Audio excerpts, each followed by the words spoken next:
Hi, I'm Ashley. I'm Jonathan. We are Tiny Shiny Home, and today we are taking a nerdy detour to fix something on the homestead that's been driving us crazy. We're finally going to set up a way to be able to turn our electric fence on and off remotely.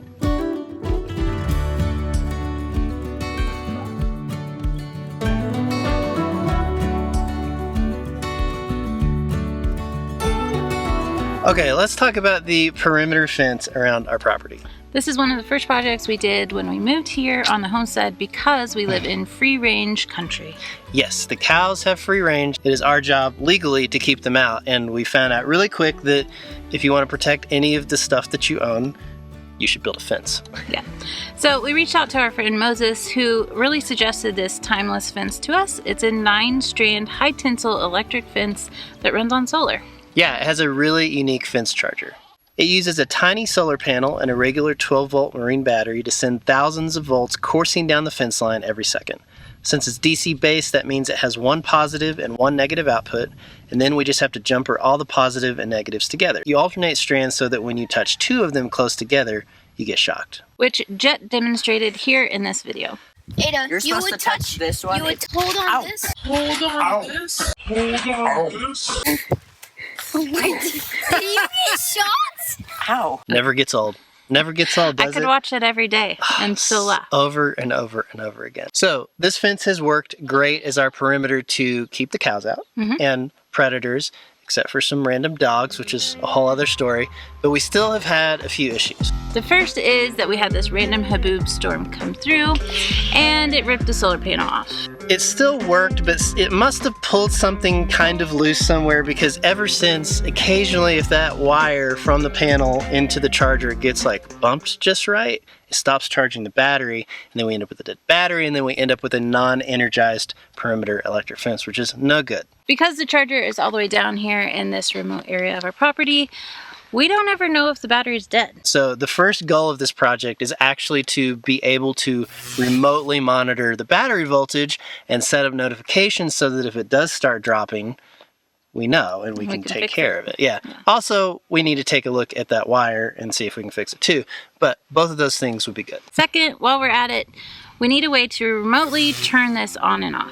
There have been way too many times when we're all the way on the other side of the 7 acres. We're not near one of our gates. We need to get through the fence to deal with something, whether it's an emergency Usually it's an emergency. We can't, right? Unless we want to get shocked. That means we have to walk all the way back down here, hit the button, all the way back. What was that? It's the cat. Oh, the cat's in the tree. We got to walk all the way back, and it's just a huge pain. Yeah. So, setting up a way to do this with an app on our phone should make this easier. And now that we have a Wi-Fi mesh that covers the whole 7 acres, this is finally possible. Also, this box is incredibly embarrassing. It's one of the first things I threw together. Don't look too closely. We're rebuilding it. Let's get started. Youngin! No. Oh my gosh! Don't do it! Oh my gosh. Oh no. Buddy! Youngin. Go save him. Save him. Oh no. Youngin. Oh, he got it. He's good.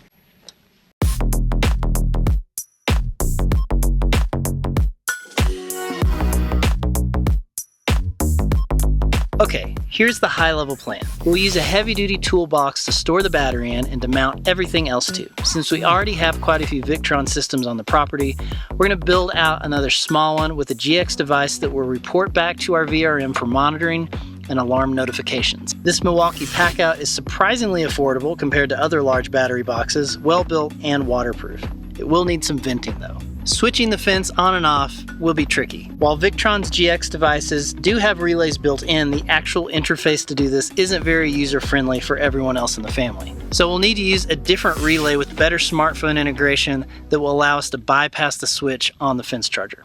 We'll get into this later. All right, we call it reinforcements. We've got Juan here because as we got into the remote switching part of it, we realized we're gonna have to take this thing apart and do some soldering. I don't do that. Not yet. Not yet.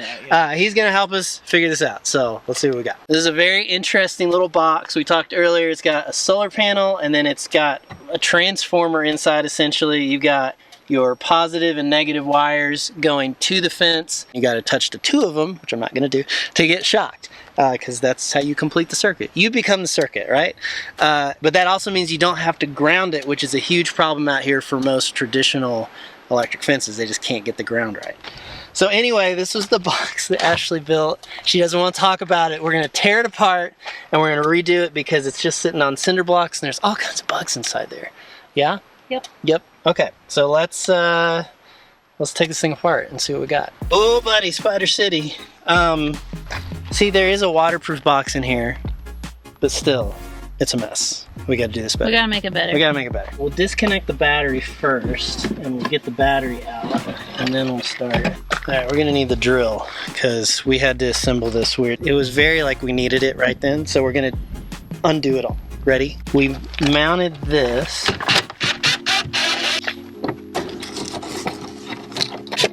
Yeah, see, I knew there was a huge hole somewhere for those. Oh, there's a big black widow in there. There's a big black. There's a big one. Where? Try it this way.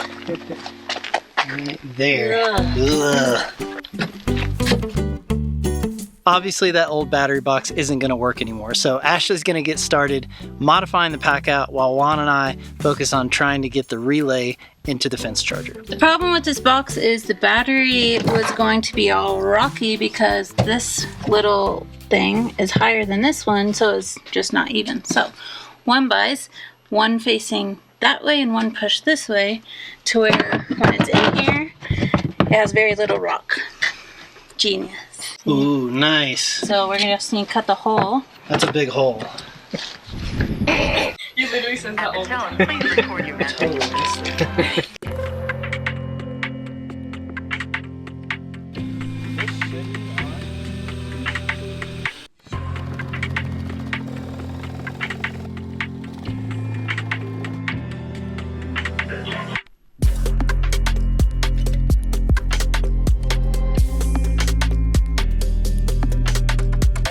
It's a little uneven and that makes me angry, so don't look at it close. Do you think you need to put a screw in it?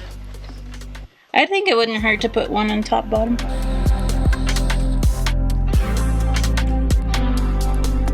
Okay, let's talk about how we're controlling the fence charger. The first problem is just with the way that it works. It gets its power from a 12-volt battery, but uses a transformer inside to jump it up to about 5,000 volts and send that power down the fence line. So we can't just interrupt the flow at the fence line itself. There's not a lot of affordable relays on the market that'll handle 5,000 volts. Second, we want something that will integrate with multiple smartphones so that Ashley, Adelaide, or any of the kids can pick up a smartphone here on the property, have a button to tap, it's easy to turn the fence off. This led us to the Shelly ecosystem. The Shelly Plus One has Wi-Fi and Bluetooth and a relay all combined into this tiny little box. And a powerful, easy to use app that integrates deeply into the functioning widgets for iOS. Now, we still have to figure out a way to bypass the switch before it transforms to 5,000 volts. And that's why Juan's here. So that's off. Archie is so big. Yeah, you don't. He's 6 pounds. Okay, good. It's a simple switch.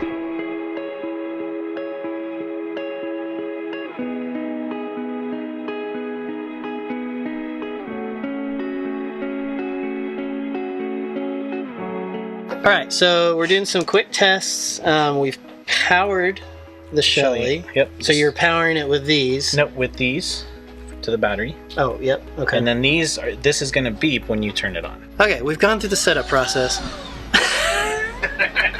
We have added the device into the Shelly app. We're going to call it, what, perimeter fence? Yeah, fence or perimeter fence. Because we don't have other fences in the future. That's true. Perimeter fence. We now are connected. We have a power button, so we're going to click it and see what it does.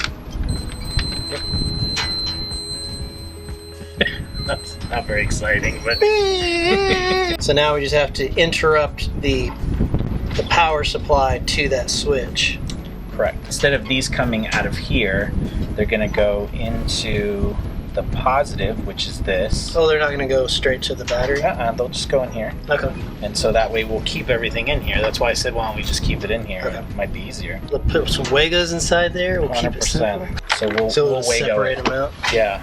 All right, so the way we've wired this Shelly up is we've used Wagos, and we've got power coming in here to the 12 volt and the line, which is how you do the 12 volt configuration. And then from the switch, we've wired that into the switch here. This is a toggle on, toggle off switch. And then on this side is the actual switching that turns it on and off. And so that comes from the negative on this side to this little board here as the output. And so what this allows you to do is use it with the switch through here or through the app. So that's what, so now we'll clean it all up. We just wanted to make sure it was working and the way we thought it would work.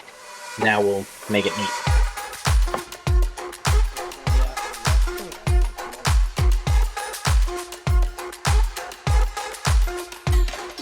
So we did find the source of our sketchy solar charging. Usually your diodes are inside your panel, like in this little box right here.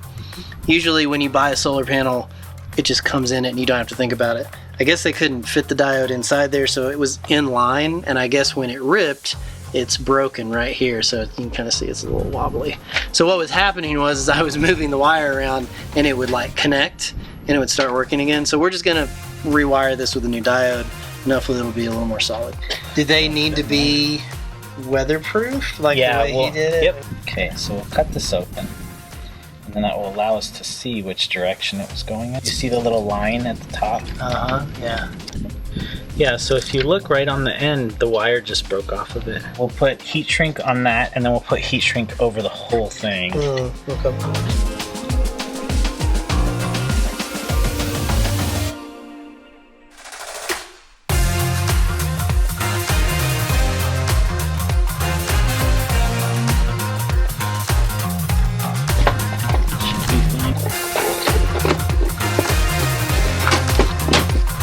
Bailey's, come grab these.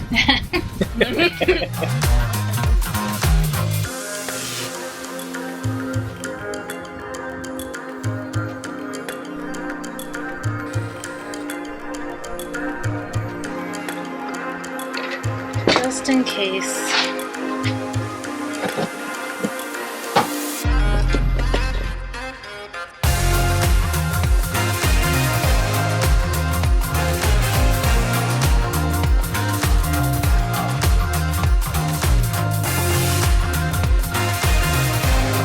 This was our solution for waterproofing this after we couldn't use it after it ripped off the first time. Which is funny because the holes are actually fine. What ripped was the frame of the solar panel. So we've put it on this side now. We're gonna redo it.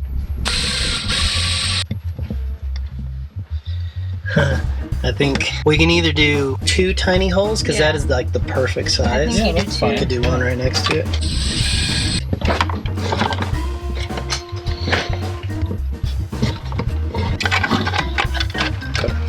Perfect. Did is he made it like a little loop? Yeah, probably a good idea. Just like that.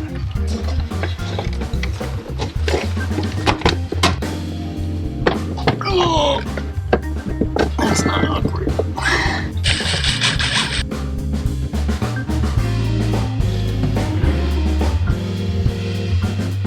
Is it level? Yeah, that's pretty good. Yeah, it's not bad. This is what we call measuring. Still works. Got all the Shelly relay stuff set up. We got this all put back together. We remounted the solar panel back to this, and then we mounted this to here and pulled all the wires through.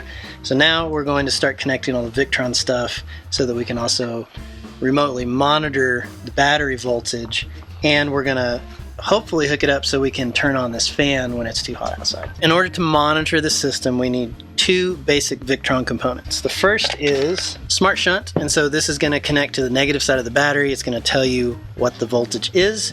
And the second is some sort of GX device.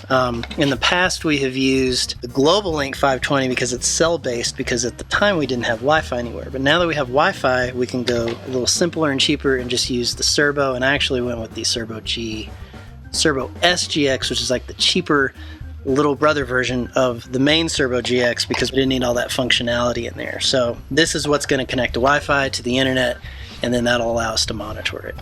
It'll allow us to monitor it. I like monitor. Monitor.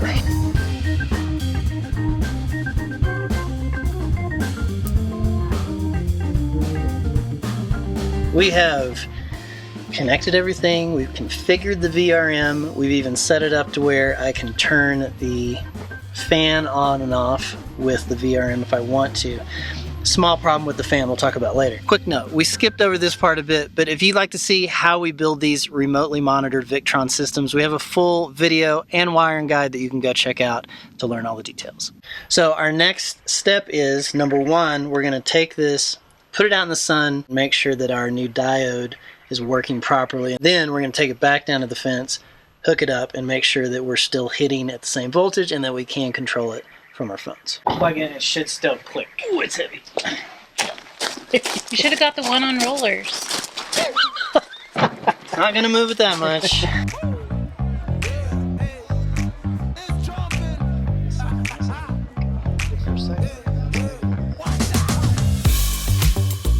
Okay, I think we're all right. It's just the way we wired the relay, the Shelly relay, means that it won't ever directly run off of solar. We could rewire it if we need to, but it's working. It took us a minute to figure it out. Okay, down to the fence, hook it back up. Look at that. Perfect. It's like we did it on purpose. That looks a lot better, huh? Yeah. It's like a little robot. Okay, so we'll turn it on manually first. It's working. Then, in our Packout, we have a fence tester. Whose idea was that? That was your idea. It was a good idea. Oh, yeah, it was. Genius. We've got 4,600 volts. So the next test is, can we turn it off with our app?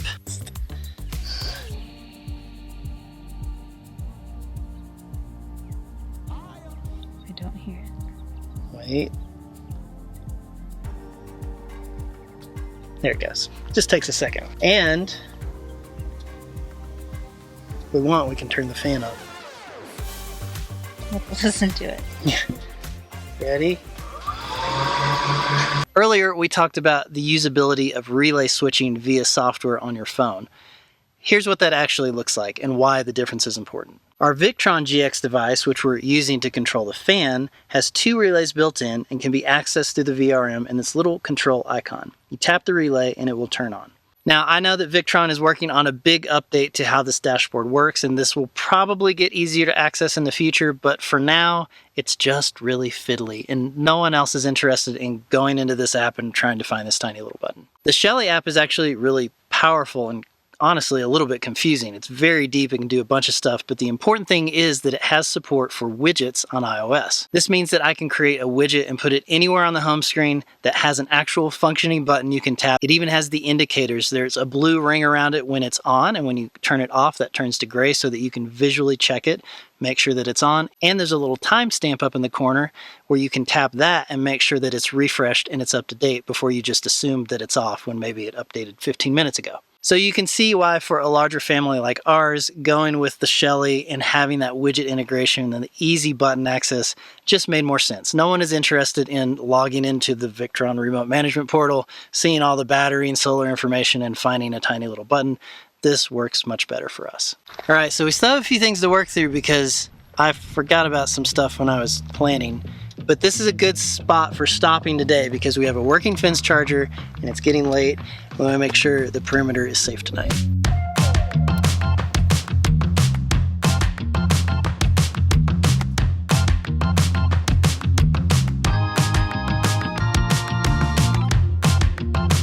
Okay, so we have a problem. The first problem is that the vent fan I got for this is definitely too powerful. It uses like 10-15 watts.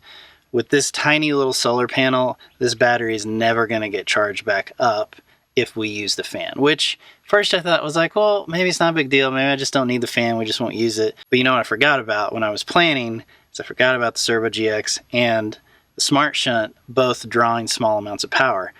They must be drawing just enough to where this solar panel can't fill the battery back up every day. Like it's close, but it's just like it's losing voltage a little bit every day. So, phase 2, we're going to change our plan a little bit and we're going to add another solar panel to this system. That way this tiny panel isn't having to power it and make sure it's charged back up, because obviously it's just not big enough. So I could have done this like super cheap. There's a few different ways I could have done it, but since I already am doing Victron stuff, I just got like the smallest charge controller you can get so that I can plug it into the servo and keep track of that solar input. But we are going to have to figure out a way to mount a solar panel to the top of this. You know me, I always go a little bigger than I need. So I got a 50 watt solar panel. I got a mounting bracket that I think will let us mount to the top of this. And we've got a few fuses and breakers and stuff since we are changing the way that we're charging this now. So that's what we're doing today. Phase 2, making sure that this thing always stays charged up no matter what we've got inside using it. Of course, first problem, I get all this out and I go to start connecting this to the solar panel. They didn't include the bolts, which is not helpful at all. I think I found some that'll work though. Fingers crossed. Let's see how it goes.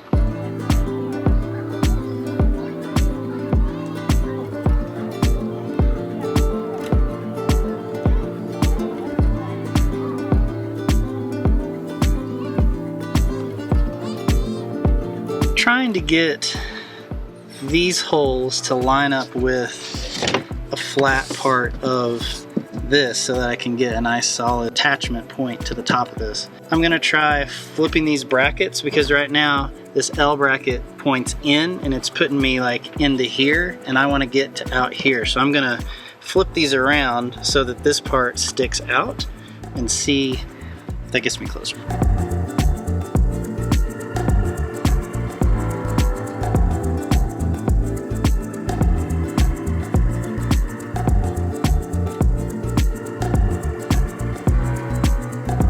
Well, that was a journey. However, finally got it to work. Nice and solid. I can still open the lid to get into stuff if I need to. I've sealed it up everywhere that I possibly could, so we shouldn't have any water leakage.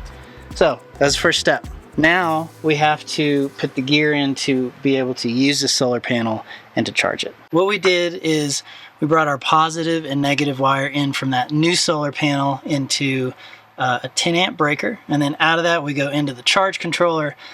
From the charge controller, the positive goes through a 20 amp A&L fuse, and then the negative goes over to the load side of the shunt. Then I just set up a few settings on the charge controller, make sure it's set for charging lead acid batteries, and that's pretty much it. All the rest of the stuff stays the same. We just needed to connect a new positive and negative to the battery. So we're gonna close this lid up. I will say, having to mount this stuff here, we did lose our little tray, so just gonna put this over here for now. Not as cool, but that's okay.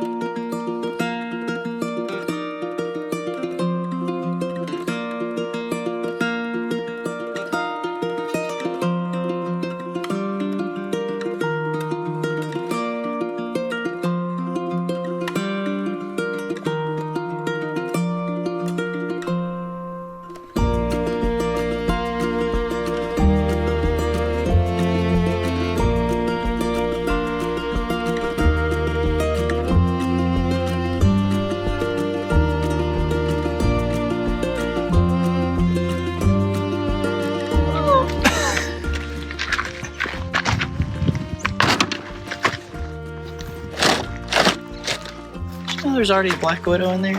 Probably. Can you believe that?